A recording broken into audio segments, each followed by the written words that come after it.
Welcome to another edition of the In Search SEO podcast, where we paint the town red with search marketing insights. This week we chatted up with CRO specialist and table tennis champion David Hyman as we get into which traffic sources convert at the highest rates, site speed, UI, UX, which technical elements can kill your conversions if not optimized correctly, and what tests to run and how to create surveys to ensure your conversion program is on the right track. Plus, we take a look at PageRank and links and why Google wants to move away from both. I am your host, Morty Oberstein, and I am joined by the great humanitarian, a really charitable, altruistic human being, Sapir Carabello. Wow, altruistic human being. What did I do to get such a compliment? I was running out of time coming up with what should I say in my intro, and it sounded good. Oh, thank you. Oh, Right. I was trying to find something a little bit funnier, a little more edgy, Mm-hmm. but I thought I'd just be sarcastic instead. Lovely. Right. I can always trust you. You can always trust me to come with something good. That's what I'm here for. That's why they pay me the big bucks. Oh, boy. How are you? I'm good. How are you? I'm okay. I'm tired. I'm always tired. I always feel tired. Maybe I should see a doctor. Okay. It's just like, yeah, we just get more sleep, dude. Everyone are tired. I know. Okay. A lot of energy, a lot of things to talk about. Let's get ready. Let's get revving. First and foremost, do not forget, we put out a new episode of the In Search SEO podcast each and every Tuesday. You can find it on the Rank Ranger blog. You can find it on Stitcher. You can find it on Spotify. You can find it on SoundCloud. And, of course, you can subscribe on iTunes. Also, do not forget, when you're looking to track and compare your conversions to all sorts of data sets, which data sets? Let your imagination run wild. Rank Ranger is there for you with the latest white label reports available in abundance with custom data metric comparisons for you. Okay, we've got a great show for you today. It's like my least favorite part of the show. We have a great show for you today. I had a nice chat with David Hyman all about CRO. He has a ton of amazing case studies to talk about, so stay tuned. You definitely don't want to miss it. I learned a ton. You'll learn a ton. It'll be great. But before we get into that, big news. Huge news. Earth-shattering news. So big, so gargantuan, that I want to double down on an idea I've had for a long time. So, get ready to place your SEO bets. The jackpot will be divided equally among the winning tickets. This has you pretty revved up, doesn't it? Yeah. Basically, I need something to rev me up because the coffee didn't work this morning. Mm-hmm. What, you didn't get excited when you saw this? You saw this topic on the agenda for this podcast. You're like, wow, so cool, amazing. I was so excited, I just couldn't sleep at night. Really? No. You sound like you're being sarcastic. How did you figure that out? I don't know. I am a great judge of tone and character. Good to know. That's right. You can't fool me more than twice. Okay, should we share the great news then? Go for it. Okay. A former a former Google engineer, or he could be a Googler, whatever you want to call them, said, drumroll, right? Okay. Google doesn't use PageRank anymore.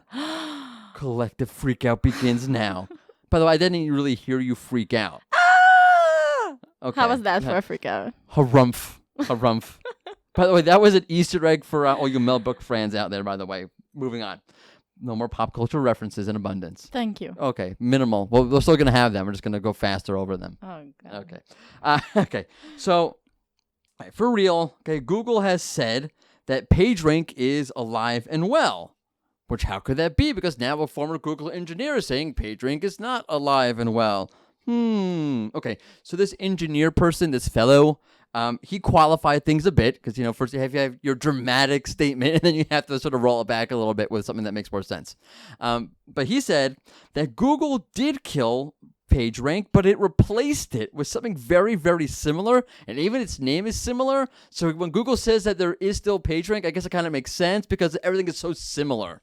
Which I, for one, don't understand why Google couldn't have just said that. Hey, we don't have PageRank anymore. We have something similar. It's so similar that it even has a similar name. Like, how hard is that to say? Because that guy said it pretty clearly. So, okay, but it doesn't matter, okay? It's not important why Google did or didn't do that. Okay, it does matter a little bit, maybe more than a little bit, but let's not beat a dead horse, which is a horrible visual when you think about that. You have to wonder, like, what kind of sick person beats a horse, and then what kind of sicko beats a dead horse, and what kind of person uses that how did that become a phrase? Yeah. That's something to Google. Don't beat a dead horse. How did that be? Like, who was beating dead horses that became a phrase? I don't want to know. I feel like Seinfeld right now. Okay, let's just go with, like, let's let sleeping dogs lie, because that's better. Oh, right? much better. Yeah, it is. Let's leave them alone. They're sleeping. Right, Okay. they're sleeping. Now it doesn't matter. What? Okay, so I'm being a little bit clickbaity. I get it. Okay, but PageRank, to quote Jim Moore, are you kidding me? PageRank, total pop culture sports reference that no one gets except for old sports fans. I get it. Mm-hmm. I'm using it anyway. Okay, do your thing. Okay, PageRank. Are you kidding me? PageRank. Don't talk about PageRank. Okay, whether it's a new PageRank, whether it's the same old PageRank, are we seriously talking about something that's like 20 years old? I'm sorry. Okay. At an SEO event I was speaking at recently with Eli Schwartz, who gave a fantastic presentation. He mentioned that he lives in the Bay Area, and he loves testing out. Google has these self-driving cars that they're working on, and they test them out in his neighborhood. And he likes jumping in front of them to see if they'll stop or not.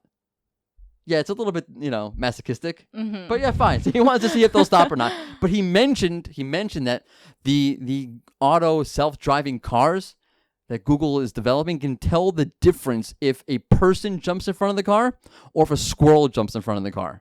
Okay, so why am I telling you this? I don't know. Could you really mean to tell me that the search engine, the company that can create a car that knows if a squirrel has jumped out in front of the car versus a person is still relying on PageRank like it's 2006? Does that make any sense to you? Does that make any sense to anybody? No. So why do we still think this way? Please. I'm shaking my head. You can't see it, but I'm shaking my head. We are in an era of AI and machine learning and entity-based understanding, and we're still like, wow, Google's still using PageRank or something like it matters. Wait, you said you were placing an SEO bet or something happening. How does this play in? Okay. Now for the controversy. Ooh. Now's where we get all juicy. Because what I said before was not controversial enough. It's not that controversial. Okay. Here's where I'm doubling down. Google is running away from things like PageRank as fast as it freaking can. As fast as it can. It wants nothing to do with that stuff anymore. Explain. Okay, so first off, okay, as I mentioned before, you don't think Google's ability hasn't evolved in the last 20 years, even if they're still using the exact same PageRank element, right? Algorithm. Mm-hmm. Nothing's changed. Like, no, obviously not. So does it really, you have to ask, like, okay, let's say they're still using PageRank or something similar to it or not, whatever it is. To what extent does it still matter? Right?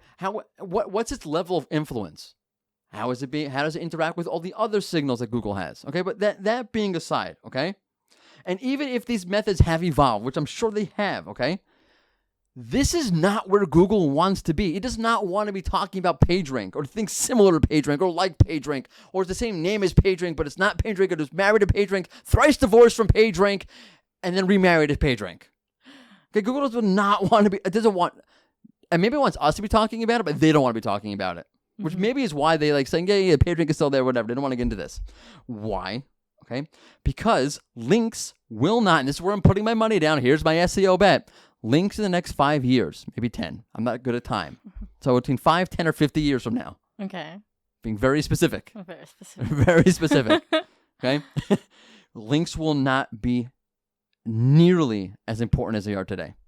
Okay? And I'd rather not get stuck in the idea, is there a PageRank? Is there something new? Is there not something new? What is a new version? Has to factor into the overall algorithm? Because Google wishes it could throw PageRank in the garbage. You're crazy. That's true, but I'm not. I don't know how that's possible, but I am and I'm not. Okay, links, okay, the holy grail of SEO, are an indirect ranking signal, folks. Okay, they only point to page quality. They don't say that this page is intrinsically a solid qualitative page. It's an indirect signal, right? In other words, if everybody's linking to this page, it must be good. Okay? Do you remember Pogs?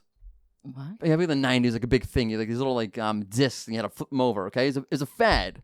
Everyone was into it, right? But it was stupid. It was a fad. Okay, whatever fad you can possibly think of, at a certain point, everyone's into it, right? But it's stupid.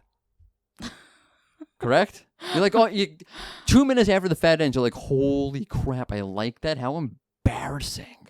I'm so embarrassed. I used to have a massive collection of Pogs. Really? Massive. Okay. I'm so embarrassed. I wasted all my parents' money on that. I'm not embarrassed. Let them spend their money on me. They love me. They didn't love me so much, but it's okay. They just bought me Pogs. They said, here, we don't care. Just buy Pogs. Leave us alone. All right. We are totally off the cliff. I just drove this thing like 50 miles an hour off the cliff. Okay. The idea is that links don't intrinsically tell you if something's qualitative or not, or something's quality or not. They just point to it, right? Okay, everyone's linking to this page. It must be good, but you don't intrinsically know that. It's an indirect signal, okay? Everything Google is doing is about having a conceptual, qualitative, intrinsic understanding of content, of a site, of a page, so that it doesn't have to rely on indirect ranking signals like links anymore. Okay, and I think it's, again, a matter of focus. And I've been banging on this drum for a while. Banging on a drum is a much better phrase than beating a dead horse, by the way. Because you can beat a drum. Just shouldn't beat a dead horse. You shouldn't beat any horse. Okay, everything, okay, is about this conceptual understanding. And again, I think it's just we're a little bit off in how we're focusing. I know people get all worked up when someone says links aren't important. And rightly so, by the way, because I'm not saying that. Links are very, very important in 2019.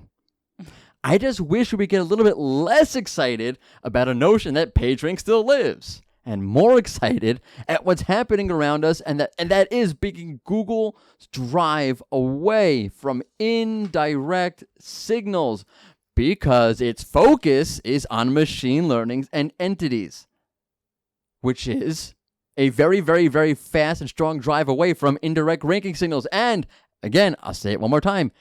Links are an indirect ranking signal. Everything is Google's focus. Everything we talk about, AI, user intent, machine learning, all these things stand in sharp contradistinction to links as a ranking signal.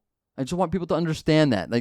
You can't be like gung-ho, Google's understanding entities, and then say links are going to be as important as they are, 10 years from now. That those two things are a contradiction. They don't work, okay? So I put any amount of money on it. This is what Google is trying to do more than anything. Why more than anything? Okay, so PageRank came out 20 years ago, right? Mm-hmm. And it was novel. No one was doing anything like it before, and it really set Google apart from everyone else, correct? Right. Right, okay?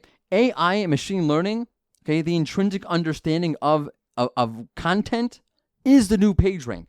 In other words, PageRank was super novel, right? It was so big, no one was doing it. Now everyone is doing that, right? Everyone's using links, blah, blah, blah, blah, blah. Right. Okay, it's not novel anymore. Okay, so Google knows it needs something new. It needs something to set itself apart again from everybody else. It needs something that Google can say and focus on. Okay, this is what makes us completely different and completely better than anyone else. No one's in the same league as us anymore. Now, I understand no one's in the same league in terms of everyone goes to Google. Google does show better results. But I mean structurally. Like, for example, Bing has very, very, very advanced AI. Very, very advanced machine learning that it uses. Okay, yeah, its results aren't as good or whatever it is, okay? But in terms of the foundational structure, Google's focusing on AI. Bing's focusing on AI. Bing is very advanced AI. It makes sense. It's based off Microsoft. It's not a slouch when it comes to this. Google knows that it's in a very, very, very tight race not in terms of who shows the better results, who's got the bigger market share over search, but who's going to have the structure, the foundation, the core to keep doing that in the years going forward. So in order to do that, it has to win, the space race, 50 years, right? Big celebration, 50 years if we land on the moon. This is the AI race. This is the search AI race, whatever you want to call it. Okay, this is a race. And Google knows it's time for a reset so that it can come with something novel so they can maintain dominance for the next 20 years from now. Google's been dominant for 20 years. Why? Because it had something unique and it built off that. It now needs to reset, build something unique again which is why it's focusing on AI and machine learning to make advancements there so that it could be dominant for the next 20 years. Okay. Speaking of races, by the way. Okay. Winning conversions is like a race, and it's all about the right pace at the right distance. So here is David Hyman to share his CRO knowledge with you. By the way, awesome segue, huh? Mm-hmm. Right? Totally. That, search is like a race, Top and notch. conversions are like a race. Amazing. Good. Yeah. Cut one. Welcome to the In Search SEO podcast interview series. Today, we go into the wide world of CRO, conversion rate optimization, with table tennis champ Dave Hyman of the Clearwater Agency out of Australia. Welcome. Hey, Morty, how you doing? Thanks for having me. Good. My pleasure. So I have to ask about the table tennis champion thing. Look, when you do your LinkedIn profile, you've got to stand out, and I have been known to be quite a table tennis champion in the office, but I did get questioned about that today by a client, actually, who challenged me to come in, and he may very well have beaten me. So I might need to update to like a reigning champ or, runner-up or something like that. Right. So in your mind, you're the table tennis champ. That's right. All Absolutely. Right. That's all that counts, by the way. Exactly. That and the Olympics, I guess. Okay. So let's get started. Let's just get everybody caught up on the same page. Since this is the first time we're talking about CRO on the In Search SEO podcast, we've been almost exclusively focused on either content marketing or SEO. So catch us all up. For those who don't know what CRO is, what is it, and how does it differ from good old SEO? Yeah, cool. So it's really interesting because obviously I'm a fan of the podcast and I listen, and everything you guys talk about from an SEO element is still really useful. So SEO, for those who don't know or haven't listened to the podcast, is pretty much the process of getting organic traffic from search engines such as Google. So the way that conversion rate optimization, CRO, differentiates from that is it's more the process of increasing the amount of website visitors who complete a desired goal or action. So, for example, an e-commerce website, that's pretty straightforward. It would be making a purchase, buying a product. On a lead generation website, that would be something along the lines of filling out an inquiry form, making a phone call, signing up to a newsletter, or something along those lines. So a conversion is normally the desired action, and the goal is kind of what we call that when we're doing data analysis. And then the conversion rate is the rate at which your traffic converts those goals. So in essence, I guess SEO helps you draw the traffic into your website, and then CRO helps improve the rate at which you convert them. Okay, so let's talk about conversion rates for a second. So again, since we're building up slowly, is there a sort of baseline of what a good conversion rate looks like? Does it exist all together? Is it a per niche thing, per site thing, per industry thing? Let us know. Yeah, I mean, it's one of those contentious ones that there are so many data sources reporting on so many different conversion rates.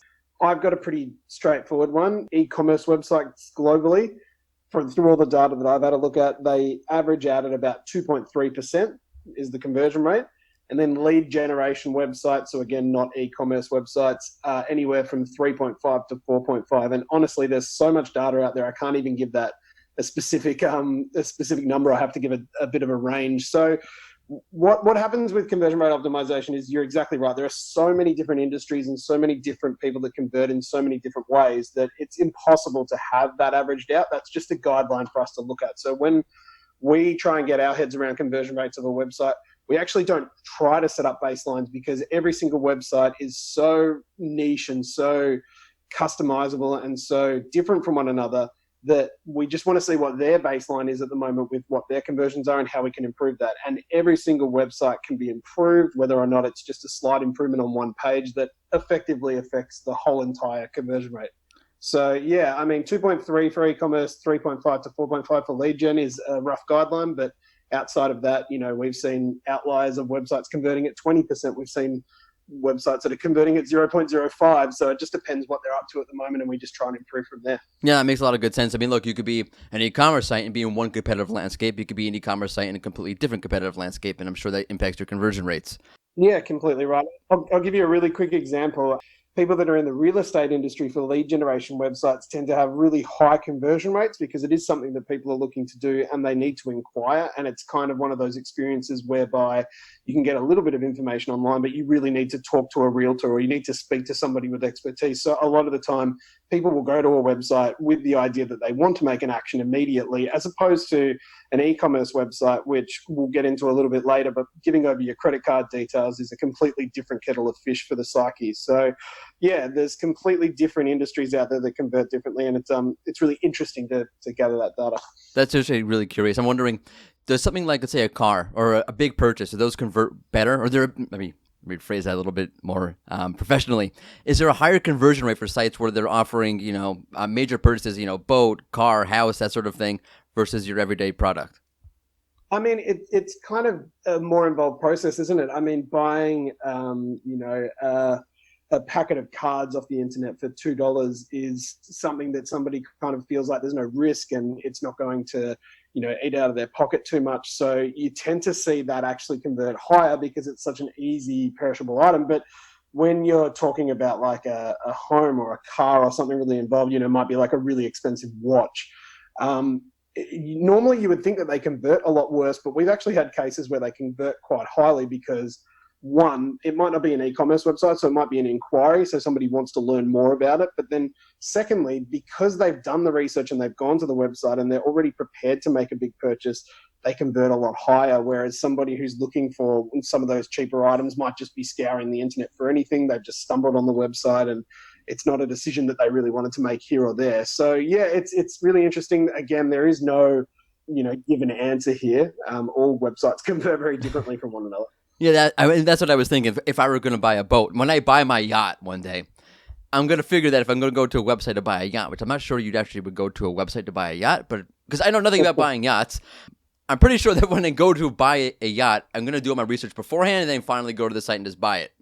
But what do I know about buying yachts? I mean, you've got a fair point there by saying you want to go do your research and then you might just land on a website and get a deal. But then there are people out there that like to touch and feel and be involved in it. And, some people like to still deal with cash as opposed to a credit card. And there's so many elements out there of people with their transactional purchase behavior that it's really difficult. And, now that everybody has a computer in their pocket every single day, the increase of e-commerce conversions is slowly but surely coming along. And, who knows where we'll be in 10 years. Hopefully I come back on the podcast and we talk about it. So what it boils down to is it's complicated because people and their money, basically. Correct. Right. Exactly right. Okay, so from an SEO, as an SEO person, I have to ask, when it comes to traffic, are all traffic sources equal when it comes to CRO, to conversions? Right. I'm hoping that search traffic converts better than, let's say, social traffic, being an SEO person. Yeah, cool. It's a really good question. So I guess the question is, do all traffic sources have an equal sort of share in conversions? And the answer is no. Is there a particular traffic source that outperforms the rest? That's also really difficult to answer. So again, I don't want to sound like a broken record, but it's different for every business. So I'll give you a really quick example. We have like a audio and DJ equipment client that we work for. Really interesting industry, quite sales focused. So they like to have their yearly sales or end of financial year. And we actually send out 4 emails a year for them. So we don't do many EDMs for clients, but for this particular client, it makes sense. But through those emails, they convert. This is an e-commerce website, mind you, at an average of 32% through their emails. So that is baffling. That's crazy. That's unbelievable. Exactly. So when you think of the rest of their traffic normally converts around 2.5 to 3% as an e-commerce store, 32% is just out of this world. I would send emails out every hour. Well, there you go. Exactly. The reason for this is that their audience is almost, I guess, trained to know that these 4 times a year they're going to have their biggest sales, and they almost know that this is the time to buy. So it has a really weird effect on their analytics, as you can imagine, because it's quite a big wave for those 4 periods. But it actually hurts them throughout the rest of the year, but they make so much money in these 4 periods that they don't care. So then when you go look at their data and you look at, email traffic sources converting anywhere up around 30%, while the rest of them at 2%, well, of course that's outperforming the rest, but that doesn't mean that email necessarily converts for every single organization or business. So when we talk about conversion rate optimization, this is something that I've been looking into a lot recently. We coined the term CRO because we were talking about conversion rates. We're trying to improve conversion rates. Well, what I believe we actually do in our practice is something along the lines of business revenue optimization, which could be considered BRO, which I've gotten some feedback for from the audience, and that was interesting. But The reason I say that is because CRO is pretty tunnel vision. We're just looking at conversion rates. We're not trying to do that as conversion rate optimization experts. What we're actually trying to do is, yeah, of course, we're looking to improve the conversion rate, but we're also trying to improve how they convert, improve abandoned cart rates. We're trying to improve the average basket size, so the average amount that somebody's spending. We're trying to improve the quality of the inquiry that's coming through, like a lead generation website. So even though the conversion rate may very well be going up, we're not always trying to look at that as the only metric. And this is where I sort of come back to everybody has different audiences, everybody has different traffic sources. All we're trying to do is we're trying to find the best return on investment from those, and we're trying to make this business revenue, I guess. So that's why I sort of bring up business revenue optimization. So to answer your question, yeah, different traffic sources normally convert better than others. I can confirm with you, organic normally converts a little bit better than a paid campaign. Oh, yeah. Referral traffic is normally extremely good quality, as it's, somebody hyperlinks straight to the exact page that they want.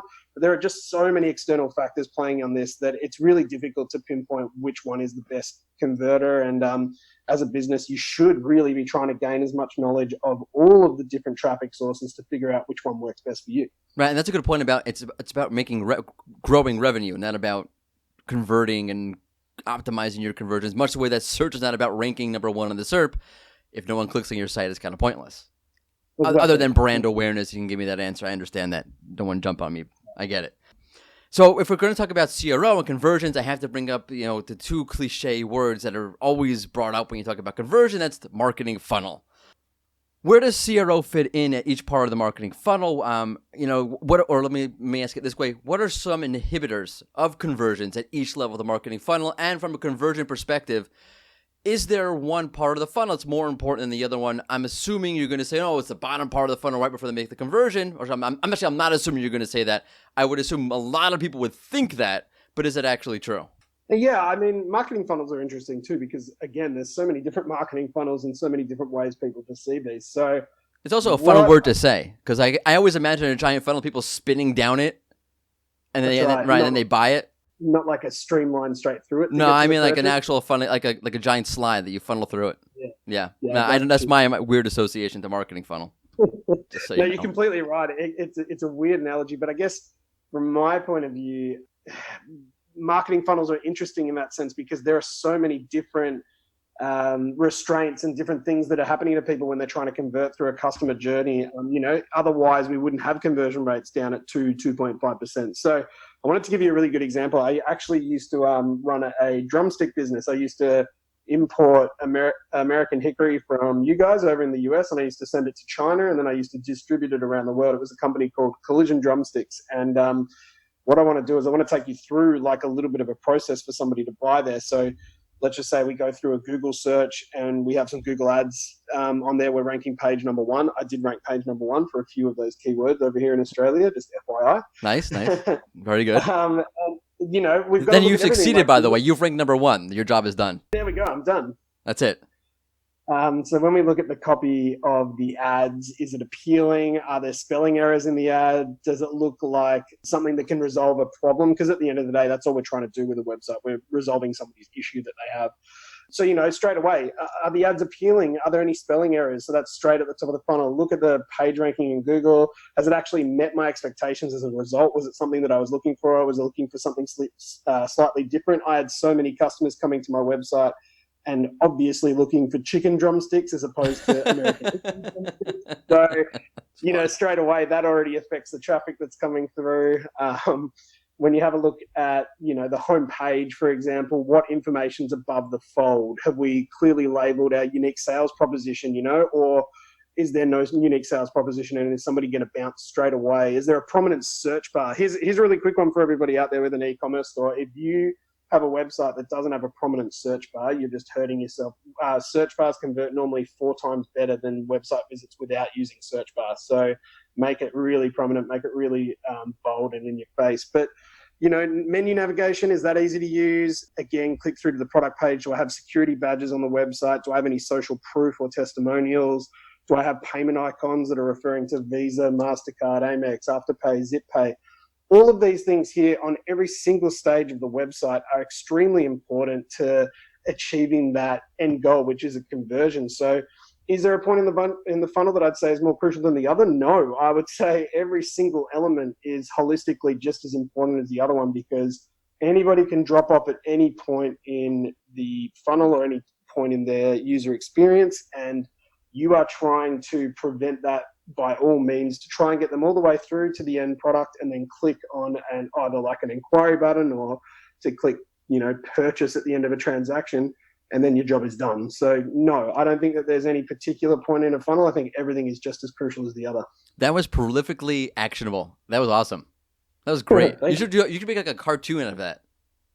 Exactly. Like an infographic, as we call them in the digital world. It's a case study. I should probably do that. No, that's nice. That was really nice. So there's a lot of layover or crossover or overlapping between SEO and CRO if you want to get to the on-page level. So, technical optimization, UI, UX, let's talk that for a quick bit. When it comes to CRO, which is more important, or which would you focus on first? You have your UI, you have your UX, you also have technical specifications like your load speed, right, page speed, that sort of thing. From a conversion perspective, what becomes more important? Is it more your design, your UX, or is it you start off with your technical specifications first? Yeah, this is an awesome question, because UX and CRO are so hand in hand. Yeah. With so many similar elements to one another. Because in the SEO, the answer is going to be, oh no, well, you got to do page speed first, because there's no point if your page doesn't load, no one's going to get to it. Which I get that. Yeah. Right. So that's an interesting point, because I would actually say, if you had asked me this 6 months ago, I'd probably say the same thing. I'd probably say, if you've got a page speed of 30-second load time, somebody's not going to get to your website. But I've actually found on websites that people that want something, people that want a particular service or a product, and specifically they want it from this brand or from this business, people will go through hell to get through there. They will go through a terrible load speed. They'll go through some of the custom code on the website breaking. They'll go through 20 lightbox pop-ups before they can finally actually put through something. They'll go through hell before they actually get to a conversion. Whereas with UX, there are elements in the user experience that just completely make it impossible for somebody to convert. And I'll give you a really quick example, actually. We work with a Swedish watch company here in Australia. So they import Swedish watches, distribute them around Australia. We did some analysis for them about 6 months ago when they first came on board, and we found out that their mobile traffic converted at 0.05. So horrible. Like, Their mobile traffic was basically non-existent. So after doing a little bit more digging with their team and just getting to know them and understanding what they do as a business, we found out that nobody had looked at their mobile website for 6 months internally.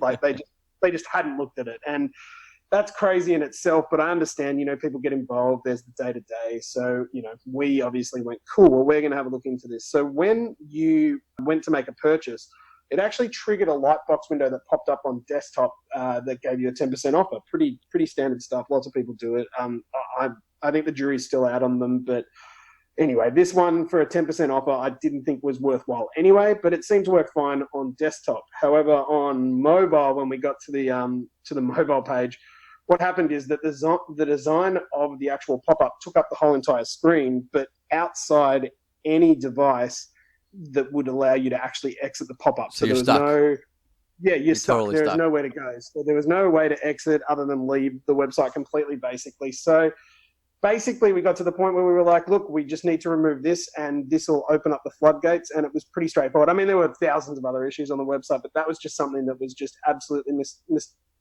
miscommunicated internally.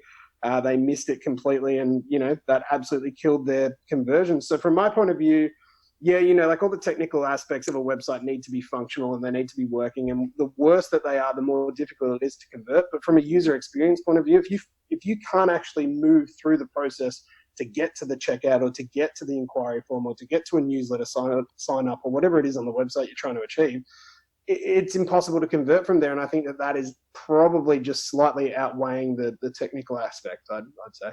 Keep a case is coming, by the way, and that's a great case. By the way, that's a penalty, right? Interstitial penalty. And not that Google actually does anything with that, but technically speaking, that's not really allowed, which makes good sense because you can't exit the box. I should have probably asked. No, I'm sorry. Go ahead. Yeah, no, I was just going to say, I feel really bad for them because they're really lovely people. They've got a couple of in-house developers who just completely missed the ball, and they owned up to it straight away. It happens. Fixed it, and let's put it this way, man. They're converting at about 60% better than they were last year. So what's done is done, and we're moving forward. That's why they're a watchmaker and you're a digital marketing agency. That's right. That's right. I should have asked this earlier, but I'm going to go back to it anyway. Let's talk for a second about friction points and how they fit into the picture. Because when you're trying to convert, a friction point is like your worst enemy, I'm assuming. How do you identify them? How do you address them? Yeah, cool. So friction points are an interesting one. They fall under something that we do internally called heuristic analysis. So heuristic analysis is kind of an analysis that uses experience-based techniques for problem solving.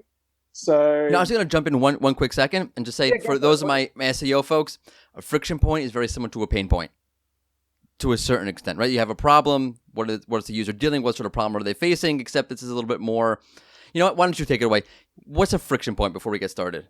Yeah, completely right. So a friction point is exactly what you just said. It's something that makes it difficult for you to progress forward in a user experience, basically. So it's a point that you as a user on a website cause a little bit of tension and psychologically remove you from the website. So that means you may very well avert the friction. You may very well just leave the website completely, or Right. It makes it really difficult for you to progress forward, leaving almost a sour taste in the mouth. It's a pain point that you created yourself, Correct. as opposed to a user has Correct. a pain point. Yeah, okay. That's how I think about it. Yeah, so it sort of falls under our heuristic analysis, I guess, banner, which basically means when we look at a website, we're looking for frictions, distractions, motivations, and relevance to get a psychological understanding of what the user is experiencing or what they're trying to experience. And finding these comes down to, honestly, a lot of experience. I mean, we've looked at thousands of websites, and understanding the patterns of human behavior really help here. But here's something that's a really quick tip for everybody, because everybody's so obsessed with their websites. And I know that, SEO, paid, whatever it is, people look at their website daily and are trying to make optimizations and they're trying to make the best of it. Here's a really good tip. Get someone who isn't invested in your business. Take anybody else. Get your, a family member, get a friend to have a look at the website, and get them just to go through like a normal transaction or a normal experience on the website, and let them give you some feedback. I mean, we do user testing and we do surveys, and we'll get to those a bit later, but this is just a good way to get some feedback from somebody who isn't experienced on your website to tell you if they have any friction points, or if anything is confusing, or if they're motivated by one thing that you weren't even trying to promote. So it's probably one of those things that you just need to get fresh eyes on it. And I think a lot of the time, the answer is right in front of you. You're just so attached to your own website that you can't really push past some of the bias that you've got towards it. So try and get somebody else to have a look at it before you make any judgment. That's a great point. And sort of, I wanted to ask you, is how do you qualitatively get some information on your conversions? Of course, I'm sure there's a ton of information you can get. We, Rank Ranger, have our own data you can offer you on how you're converting, right? From Google Analytics to whatever you could possibly think of, there's a ton of quantitative data out there. But qualitatively, how do you get some information on this? And asking somebody is a great way to do that. But I'm wondering, when you do something like that, or when you do a survey, how do you set it up in a way that you'll be successful? For example, I know like in political surveys, the way you word the question can either stimulate one response or another response, and that can either hurt you or they can either help you or inadvertently hurt you because you didn't really intend for the user to think of your question in a certain way, and now you're stuck with their answers.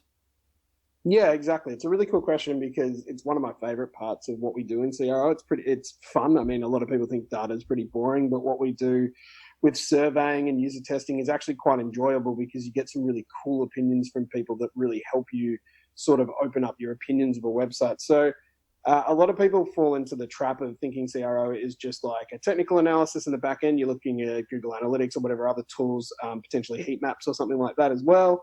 But it's vital that you get this qualitative stuff to help your conversions, because at the end of the day, you've got a real life human being looking at your website trying to make decisions. So you need that, that human nature to it. So there are a couple of ways that I just touched on there. So surveys, so they're normally a pretty reliable method of getting information.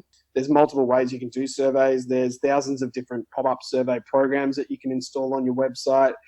They can be triggered at certain parts of the customer's journey. So you can ask them just before they make a purchase. You can make it after the purchase. You can make it on the home page. It just depends where you want to do that.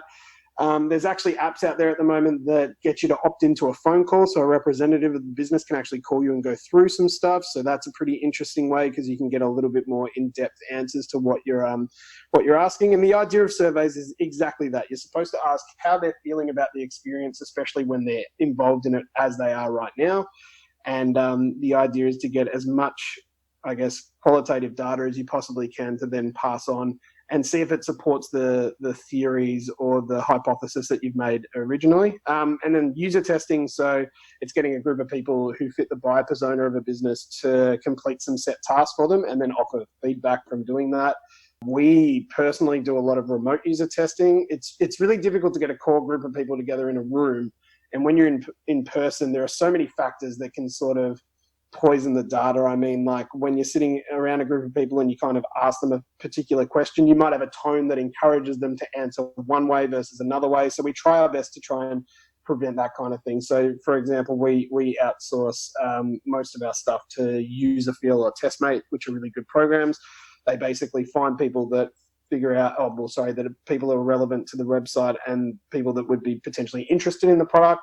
We give them a list of questions or questions and actions, and then we basically ask them feedback. And then to answer your question about that, yes, so you need to know how to sort of ask that audience the questions in the right way so that you're not hurting your data. And it's a really good question. My dad's a psychologist, and he always told me that bad data is worse than no data at all, which is fairly good. And he'll be absolutely rapt that he just got a mention on this. So shout out to that. Just send me his Twitter handle.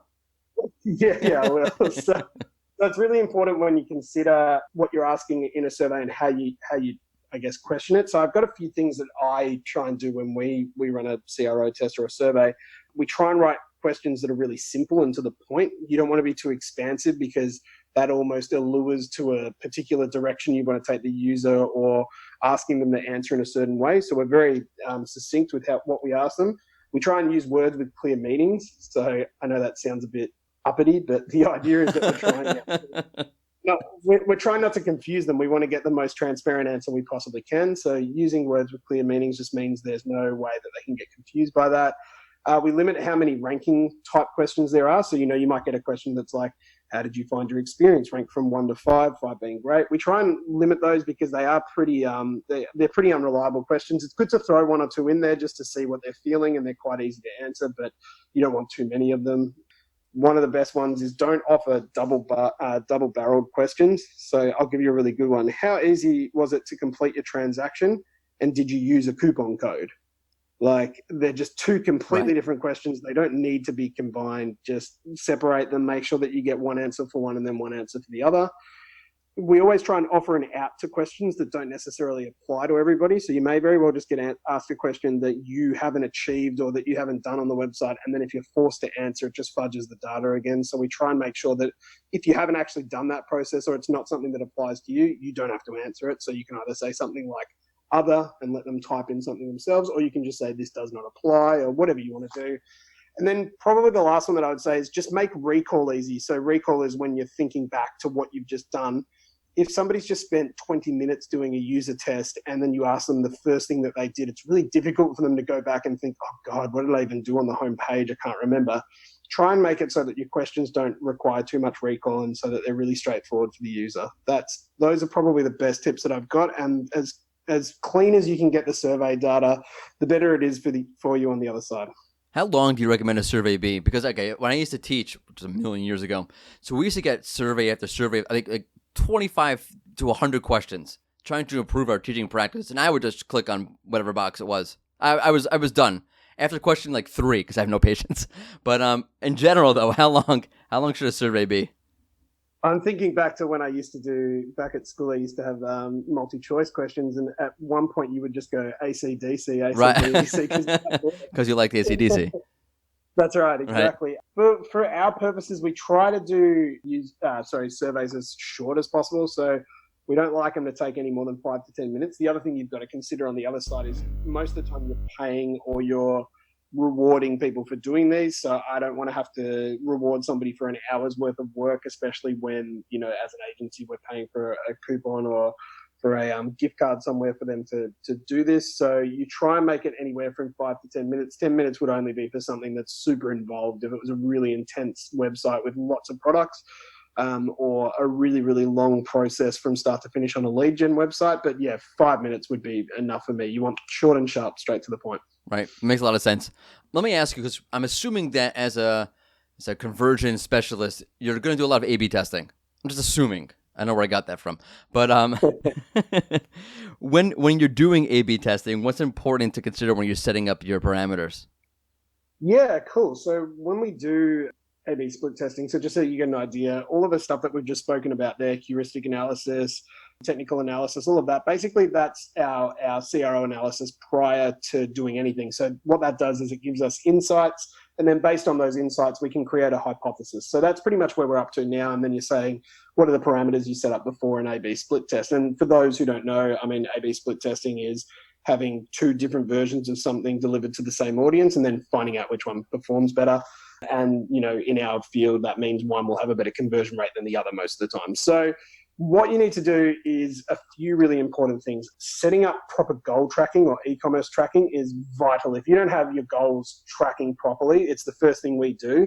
And that's talking to the client and understanding exactly what the goal is. If you've got goals that haven't been edited in there for 2 years or goals that are no longer relevant, all of a sudden your data is just completely all over the place. So you need to make sure that your goal tracking is completely set up as best as you possibly can. And then the other thing is that you've also got to have a look whether or not your website actually has enough traffic to be able to A/B split test. So a lot of people jump in and they're like, cool, I'll just start A/B split testing. Well, it doesn't actually apply to everybody because there's something that we'll touch on shortly called statistical significance. But you need to make sure that you've got enough traffic on there to actually get a result from these split tests. So I'll give you an example. 5 to 10 conversions per week on a lead gen website is considered a low traffic website. So we don't normally take them on board and do proper A/B split testing. 1,000 or less visitors per week, a low traffic website, and 100 transactions or less per month is considered a low volume website. So if you're under those there, you don't necessarily fall into a category where we can do healthy A/B split testing. There are different methods that we can do for you, so don't stress. Yeah, I was going to ask you. Okay. Yeah, but those are normally websites that we would say, look, we're probably going to have to do this slightly differently. So you need to make sure that you've actually got enough traffic, enough transactions, or enough leads coming through to be able to do A/B split testing. So combining those two together, those are probably the two main parameters. And then there's a bunch of other stuff. We need to make sure that the website is fully functional. We need to implement all of the code in the back end. I mean, those are all things that are kind of are relevant to you. That's just something as an agency. But if you get those two sorted first thing up, then yeah, you're looking pretty good. So again, you do your A/B testing. I'm assuming you're one of these sites that qualify. By the way, what do you do if you don't qualify to be a good A/B tester? There's plenty of other little things that we can do. I'll give you an example. One of the cool little methods that we can do, and something that people should try themselves. If you don't have Google Analytics set up on your website, like go do it now. Like 5 minutes ago. You need Google Analytics. I understand that there's Shopify websites and they have their own analytics and stuff like that, but like we trust Google's data. At the end of the day, we're trying to get Google's traffic. So I think it's really important that you get Google Analytics. Plus, it's so easy to set up goals and e-commerce tracking. Anyway, the idea is that you can actually get Google Analytics. And for those who don't know, there's a little tiny bar at the bottom of your traffic that's called annotate. So you can actually create annotations. And what you can do to sort of start your A/B split testing is you can do some changes on your website. Let's just say you want to change the hero banner with a new call to action on your homepage. So straight away, you can change that over one day. You can annotate in Google Analytics and say, changed home banner. And then what you can do is you can look at the data 30 days after and 30 days before, and you can compare that data. That's just a really, really easy way to compare slight A/B split testing. There are so many factors around that. I mean, you need to make sure that you're not getting affected by seasonality. You might have had a traffic spike. So be sensible with it, but that's a good way of just testing little elements of your website to be able to understand how they're performing. Okay, so now let's say you've done your A/B split testing. How do you analyze your results? Like, what do you consider to be important? What do you ignore? How do you discern what's something to focus on, what's not something to focus on, and what's to throw away and what's to keep? Yeah, so I mean, when you're doing conversion rate optimization, the main thing is conversion rate. So you're looking at your conversion rate. Pretty straightforward, but I mean, it's still a really, really relevant question because just because your conversion rate is improved doesn't mean that there aren't so many other elements that you should be looking at. I just touched on statistical significance before, so something that you need to look at after you've done A/B split testing is you actually need to look at whether or not there was statistical significance in your test. So for those who don't know what that term means, it's kind of the likelihood that the difference in conversion rates between given variations and the baseline is not due to like random chance or a variable coming through. So it reflects like the tolerance and the confidence level that somebody has in your test. So if you're running an A/B test, I suppose, and you've got a significant level of 95%, that means that you can be 95% confident that the observer results are real and they're not caused by a random, alternative in the data. We try and achieve 95% for all of our tests. I think that's pretty much rule of thumb in the industry. You're trying to get 95 to 100% so that you can understand that the test is completely significant. In saying that, there are cases where, like 90 plus is kind of like, well, I think we've pretty much achieved this. And, there definitely would be a little bit of contention in the industry of people saying that. But I think that 90% basically means that you haven't got an element of randomness within your testing. And you can be pretty safe to say that it's a good test. So, whatever tool you're using, Optimizely, VWO, we use convert.com, they'll all give you a significance level at the end of your test. So you can look at that straight away and make sure that the test hasn't been random or it's got a big enough significance level for you to have achieved a proper result. And then probably the other things, like there are so many other little pieces of data that you can look into. Is the test performing differently for new or returning visitors versus the existing traffic you have? Does a variation work particularly well for particular traffic sources like we were talking about before? Does SEO convert differently to how ads does? Just because this conversion rate has improved across the board, it may not have improved for all your traffic sources, so you've got to have a look at that.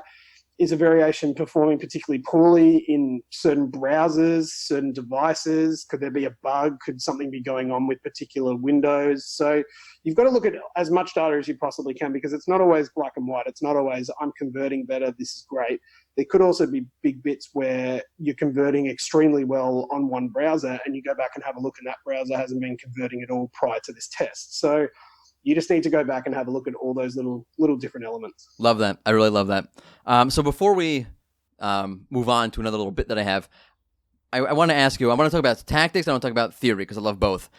When it comes to, all right, let's get into some specifics, right? What are some techniques that work? What have you seen out there? And you've given us a lot of great cases already, so I don't want to overload you. But if you have something for us, if you have a technique that you've seen work or not work, what strategies, what tactics work when considering conversions?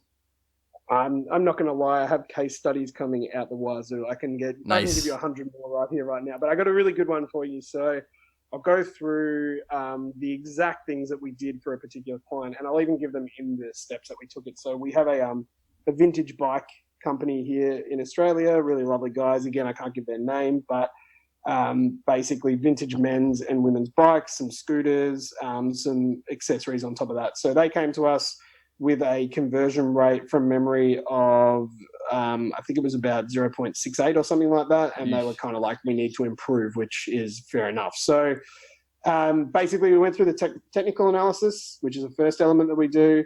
We found that their mobile conversions were at 0.5 as opposed to 0.82 on desktop. So that's a big concern straight away. We found out, as I mentioned to you earlier, their site search was converting at 0.55% with visitors not using the site search bar, and then they were converting at 2.33% for people that were using the site search bar. So straight away we said, can we make this better? And then when they first came to us, they had a site speed or a load speed of about 12 seconds, and we straight away said, cool, we want to get that sub 6 seconds. That's like forever. Oh, it's that's crazy. A long time. And it wasn't a big website. I mean, it's a Magento website, so it was a bit clunky, but there were so many things in the back end. There were celebrities that got married and divorced in that time. I know, in that 12 seconds. And then remarried again. Not so many in Australia, but definitely over there. That's our thing.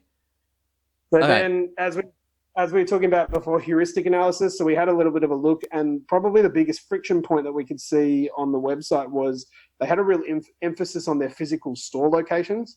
So this is an e-commerce website. Their main goal is to make sales. They were pushing all of their traffic to go to a store. And then they were also mentioning that if you went to a store, you didn't have to pay shipping. So I'm sitting there going, well, hang on, you want people to buy from here. You've got to raise your unique sales propositions. Don't direct them elsewhere. So that was a really weird one. The other one was also, they were mentioning free shipping over $75 for most purchases. So they said most and bolded it. So they said some of the purchases out there actually still incurred a fee, even if it was over a $75 purchase. So we straight away just said, no, just free shipping confusing. All around. Right. You can wear the cost, especially when their average basket size was about $200. Like, it just didn't make sense. None of it added up. So heuristic analysis, we looked at those. We did some heat mapping. So we use Hotjar. There's plenty of others out there, Crazy Egg, for example. But we did some heat mapping and we found out that their price filtering was really, really strange. So what they did was they filtered the prices of their products based on the cheapest to the most expensive on every single page.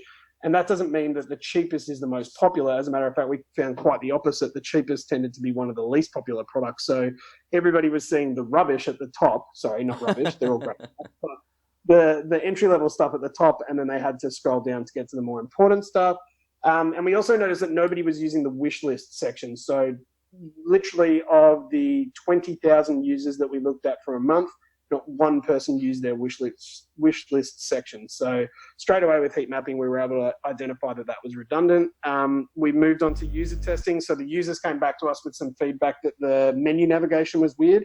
Within the actual menu navigation, they had something advertising Afterpay and another one advertising gift cards. And it took up about half of the menu navigation. And the user was saying, that's great that you want to promote those two, but we couldn't find our products because it had taken up all that really prime real estate. So they were saying that's really confusing for us. And then the other one was that over half the users didn't even trust the checkout. So they were trying to get through the purchase on the website and it looked a little bit scammy. They didn't have any trust icons or checkout badges on there. So they were a little bit like, I probably wouldn't go through with a transaction on this website. So that was really interesting feedback. And then qualitative surveys. So we asked an audience of about 15 to 20 people, I believe. We did an on-site poll. We were talking about the $75 shipping, which was interesting. They all came back and said, yep, extremely confusing. We don't get it. But we also asked about their live chat functionality. And we found out that 90% of the people that use the live chat weren't responded to in their session. So they had a live chat on there. That's not good. That's not good at all. So as you can imagine, the users were sitting there going, well, what's going on? So based on all of this, I'll give you a quick summary of what happened. We improved the mobile UX. We increased the size of the search bar. We compressed some images, did some cache work. We removed the irrelevant plugins in the back end. We made it free shipping for all orders. We reduced the visibility of the buy from store stuff that they were talking about. Updated some price filtering, removed the wish list, removed confusing content from the menu, improved the checkout page, and added trust badges on there. Made the client responsible for looking after the live chat, and they actually hired one staff member who was a marketing coordinator who then looked after it there forward. And based on all of that, we were able to improve their conversion rate from 0.62 to 0.82, which doesn't sound like a massive leap, but 32% increase in conversion rate meant 45% increase in transactions, and that resulted in a further $362,000 a year. Wow, that's amazing. So that's you know amazing. what I mean? Like it sounds like a process. It sounds like a lot of stuff, and you're sitting there going, all right, just get to the crux of it. Well, that's it. $360K for 2 months analysis and 1 month implementation. I'm curious, at this point in your career, if you get a new site, someone comes in, can you look at it like in 3 seconds and know, okay, this is the problem, that's the problem, that's the problem? You do. I'm not trying to say you shouldn't charge for your surveys and your prolific analysis. You should definitely do that. But I'm saying you got to know at a certain bike when you see like, okay, there's no search bar, or you see like, okay, there's no trust icons, or you see, wow, I just tried to chat with somebody and no one replied for 3 hours. That's interesting.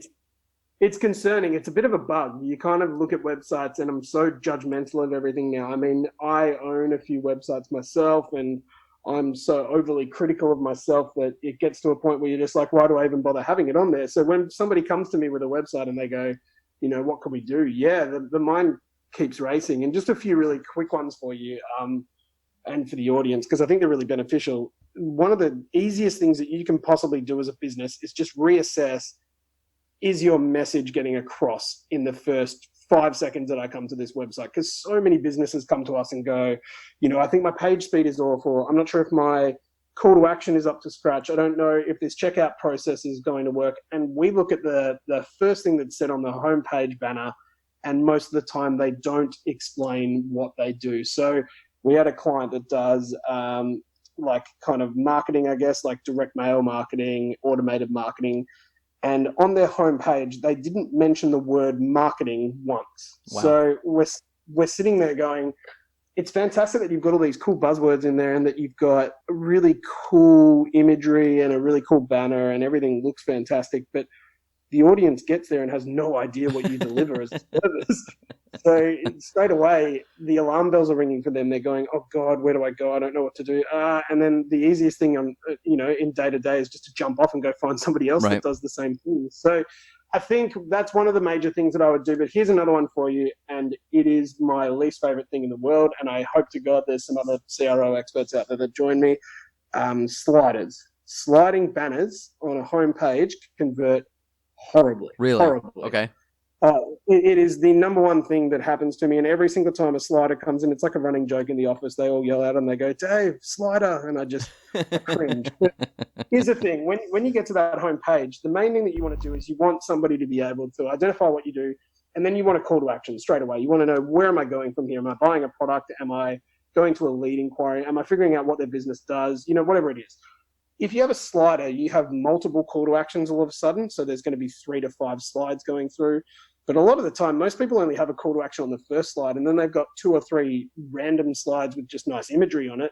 It's actually really confusing, and your audience just wants to figure out, how do I progress to the next stage here? And the slider does the complete opposite. It makes you sit there and watch, and makes it slide every, 3 to 4 seconds, and you kind of get distracted, and then you're sitting there going, why was I even on this website in the first place? So really, probably my least favorite thing. If you've got a slider on your website, just replace it with a still image, just a hero banner with a really pronounced call to action, a really good, solid call to action. And don't just say, find out more. Find out more is not a cool call to action. That's boring. Something along the lines of, Morty's podcast, subscribe today, something like that. We need to really invoke these guys to make a decision. So that's probably my biggest one there. So for your birthday, should people buy you sliders? Oh man, the amount of slider images that get sent across to me daily, it's crazy. But I get it. There's so many templates out there on Shopify, WordPress, whatever your that's probably what it is, and it looks cool. And I get more images. Images are great. That's right, and that's great. I love that you've got awesome images on there, but please try it. If you can go do exactly what I said with Google Analytics, remove your slider, annotate it on GA, I'd be surprised if you guys didn't see an uptick in conversions every single time. Okay, so now I got to get to the theory side of this, okay? How much of CRO exists beyond the page? In other words, I'm trying to ask you, what do you think the essence on a theoretical basis of what is CRO? To you, what does CRO mean to you? But I mean to say, like in reality, okay, is it audience research? Is it leads? Is it targeting? Is it testing UX? Is it going through a new UI and so forth and so forth and so forth? Where is the crux of CRO? Yeah, as somebody that does CRO, I feel like I should have a better grasp on this question. But every single time somebody asks me, I think to myself, I'm like, God, we still don't know. We're so far off, and especially over here in Australia, you guys in the US have it really down pat, but we're a little bit behind the 8 ball, but there's so many elements to it. And I guess my best answer would be back to what I was talking about before.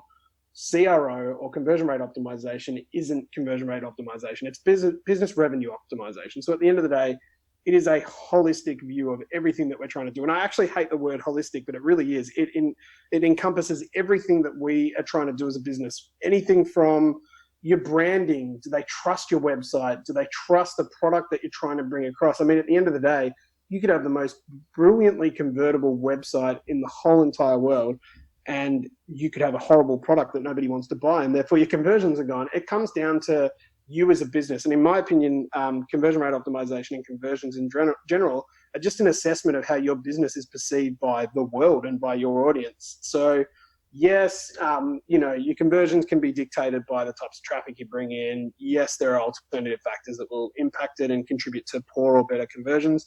But in a nutshell, the amount of conversion your website gets is a representation of how well you understand your market and audience from, a larger perspective. And then based on how well you understand them, you should be able to craft that in terms of leads, in terms of the targeting, in terms of the UX elements on the website. You should be able to craft exactly what they want to see. So audience research is pivotal. It's the over-encompassing thing that you need to understand to be able to promote the best product and the best service and the best website to your audience. But then all of those elements involved, all the stuff that we went through in the CRO analysis, making sure that everything goes through smoothly and that people have a systematic process through your website. That's really what CRO is. We need to make it as easy to convert on a website as possible when you break it down to it. It is a funny thing about, I'll call it the digital arts, whether it be SEO or SEM or CRO or people, whatever it is. We get overly specific with each science, and it creates a sort of like tunnel vision, right? And it precludes other areas like CRO or PPC, whatever it is, from coming to the picture. You just focus on your little world. And it forces or it creates this dynamic where we define the science or the art of SEO or the science of SEO or of CRO, whatever it is, by certain metrics, by certain definable attributes, and you really lose the whole character of what the actual endeavor that you're doing is. So it's good to see that happens in CRO, not just SEO. So great. Thank you for making me feel better. Well, you're spot on because, SEO is going down the path of the user experience. At the end of the day, Google wants to promote the best experience. Right, but you have to consider the same thing. You're considering your audience, you're targeting their intent, what they want, how they arrive at a site, what they do to get to a site, what speaks to them. It's really the same thing, just from another angle.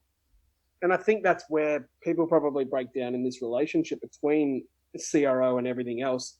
CRO and SEO go hand in hand in the terms that they want to promote the best experience for their users as possible, just in slightly different mechanics. Same as Google Ads, which, we're being incentivized to be able to use Google Ads with quality scores and so forth to be able to make it so that the user has a better experience. Same with email marketing, same with any element that you're trying to draw traffic to your product or service and sell it. It is all about the user in the long run. So that's what it comes down to in CRO as well. Yep. Okay.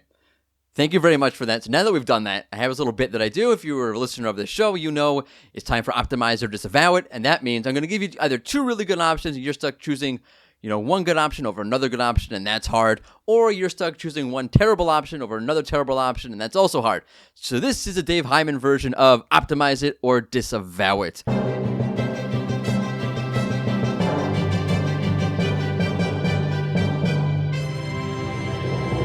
So, when considering CRO, I'm going to give you a choice between two different things. And it depends. I mean, you could say it depends, but that's a cop-out. It's one over the other. It's zero sum, and that's it, right? And either it's what? Going with a site that has a terrible load time, but great CTAs, or a site that has a wonderful, it's quick, it's fast, it's efficient, but the CTAs suck, for lack of a better word. Which one is the lesser of two evils?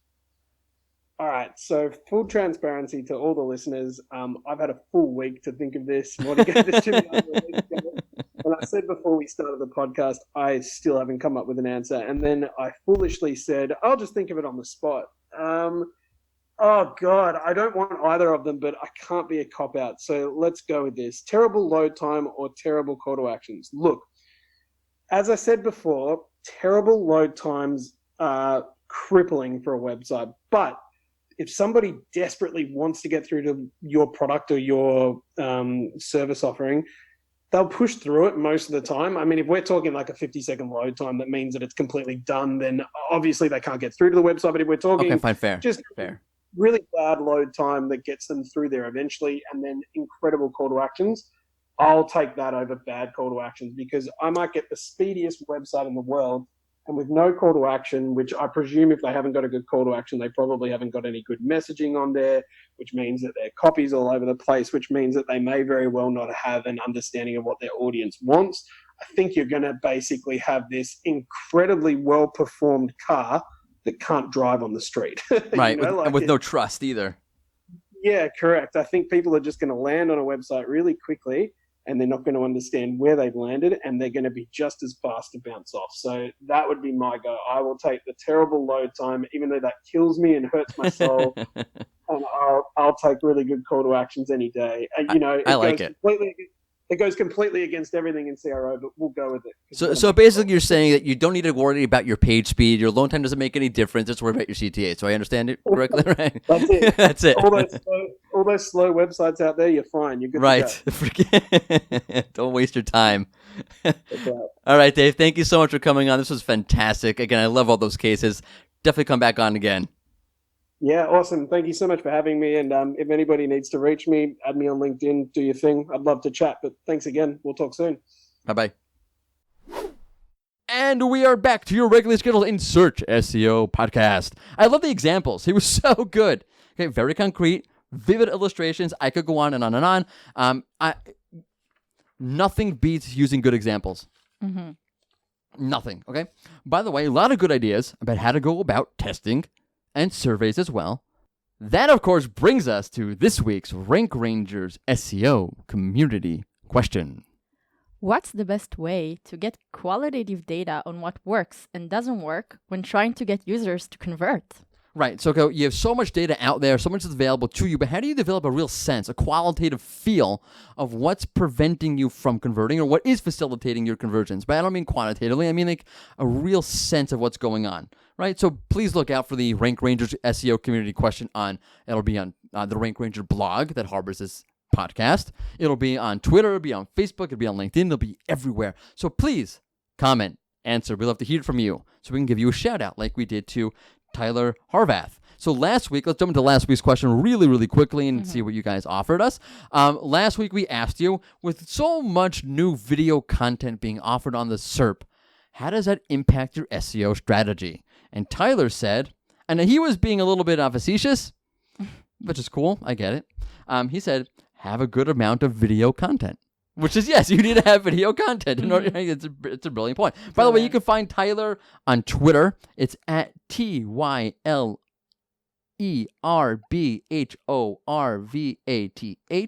That's at Tyler B. Harvath.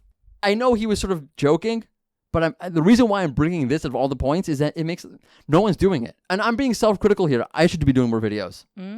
Okay? We don't realize, we talk a good talk. Everyone talks a good talk, but it just takes a good amount of time to do everything, right? Right. But you really should be focusing on videos if you're not. That's all I'm going to say about it. So if it's a good reminder that if you're not focusing on videos, in terms of your SEO strategy, it is becoming more and more and more and more and more important. Right. So just make more videos. Make them good, obviously. Don't make more bad videos. Right. Okay. I feel like we've covered so many topics and ideas that it only makes sense to bombard you all with more because we're generous like that. We are. Yes. So, Sapir, are you ready? Yep. All right. Then hit it with the news, please.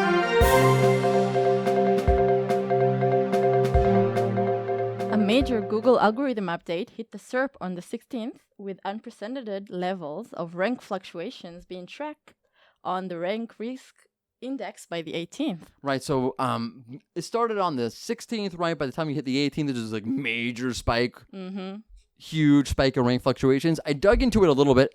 We're recording this at the very beginning of the week because we released on Tuesday. So obviously I can't record this later in the week after I've really looked at the data. So I've looked at the data initially. I don't see any one niche that stands out here. Like, for example, in some of the core updates, the last one, the June 2019 core update. Speaking too fast. The June 2019 core update. YMYL sites, the health site, the health niche, finance niche, saw a little bit more by way of rank fluctuations than some of the other niches. Not so here. It looks like there's, from what I can see so far, every niche got hit relatively equally. What you do see, though, what I did see, one trend that I did see was relative to some of the more recent updates. The top result, the top 2 results, the top 3 results, those got, those saw rank changes that are sort of consistent with what you generally see during a Google update. Once you start looking at the results 5 through 10, the second half of the page, those positions saw much greater levels of rank fluctuations than what you normally see during a normal update. So this update was very, very big. I'm still working on a theory. I have an idea. I'm not going to say it now. Maybe next week we'll get into it because I got to see how this all plays out. But I will say that one trend that sticks out is the bottom half of the SERP got hit harder than usual. All right. In terms of sites, I'm still digging into it. I've seen, some people say, low quality sites or sites with bad UI, bad UX. I've seen some good sites get knocked down. I've seen some good sites really get some bumps up. So I haven't seen a pattern yet among the sites, but I'm very, very much at the early stages of that. So I'll let you know next week, I guess, or keep an eye out on my Twitter account. Maybe I'll release something. You never know. It's at Morty Oberstein. Check it out. Follow me. No pressure. Self-promotion. Yeah, self-promotion. Okay. Item number 2. Okay. The bug that had local listings and reviews fading into oblivion has been resolved. Yay. At least that's what Google said. Ooh. SEOs, on the other hand, are still saying that they have not seen many of their listings reappear. Also, the form to reinstate your listings was down for a while as well. SMH. Right? That's what you Right. millennials say. I'm a Shaking my millennial head. technically, right? Yeah, I'm Oh, shaking wow, my... good for you. Yep. Marty. I'm cool. Look at me. Smiley face emoji. Laughing, crying face emoji now. 'Cause it's so funny. Oh, my God. Alrighty. Let's move on. Yes, please. Okay. Go ahead. Google Don't let me says Google says they made 3,200 changes in 2019. That's a lot of adjustments to the algorithm. Shoo. Shoo. What do you... It's like that, and that's different from 2018 because... Or 2017 Why? because... It's It's a lot. not. It's a lot. It is a lot. I'm not saying it's not a lot. I'm just saying like this is not news. I'm not putting you down. This was big news in the news. You are correct for having this on your list of news. I'm just questioning why it's SEO news to begin with. Okay. Don't you read what they say after every update? Like, hey, why did this happen? We make thousands of changes every day. Every second we're making thousands upon thousands of changes to the algorithm. Millions of changes. Are you done? Can I move on? Millions of changes. Okay, lastly, and a very cool one, Google was seen testing a feature that lets you share a Google result. That is cool. is Okay, that? that was cool. That's great. That is cool. That's very cool. It's a bit odd though. Like, what would you share a specific result for? Like, here, hey, check out this result I found on the SERP. It was pretty rad. Some other emoji following that. I can find use to that. Yeah, okay, I'm sure you Okay. could. Like, okay, if you like the page, you went to the page, you saw the page, you would just share the link, right? Yeah. I don't know. I don't know either. Whatever. Okay, it is cool. Whatever. It's It is cool. cool. It It's is cool. cool. Okay. Thank you very much for the news. Greatly Welcome. appreciated. Very informative, very helpful, very cool. I know. Good, cool stuff. Let me share my results with you. It's very intimate. Let me share my results with you. I would only share my results with somebody after like the third date, at least. You're such a geek. I'm just speechless right now. Okay. Favorite part of the show. Saving the best for last. Mm-hmm. You know it. It's the fun SEO send-off question. I loved last week's question so much. I hated it. I loved it, okay? That I had to keep going with this silly nonsense. Just like that. As opposed to when these questions are not silly nonsense. Exactly. Mhm. Yes, exactly. Yes. Okay, here we go. It's going to be magic. Y'all ready? You ready? Yeah. Yep. You're so excited. I thought I was the one who didn't have any energy today. Okay. What would Google's superhero and supervillain name be? Superhero and supervillain. What would its name be? What you're saying is that I need to come up with more silly names. Yes, that's right. Just checking. Mhm. Okay. You understand quite well. Very good. Yeah. Okay. You know how this game works. Unfortunately, too well. Yes. Okay. So for a superhero, I would go with Wonder search engine. Ask me why. Why? Well, obviously, as an homage to the best superhero there is, my girl, Wonder Woman. Because Google deserves nothing but the best, you know? I love Wonder Woman. I love That was one of the. I hate the DC movies. Same. I didn't even see I Justice liked League. Aquaman, though.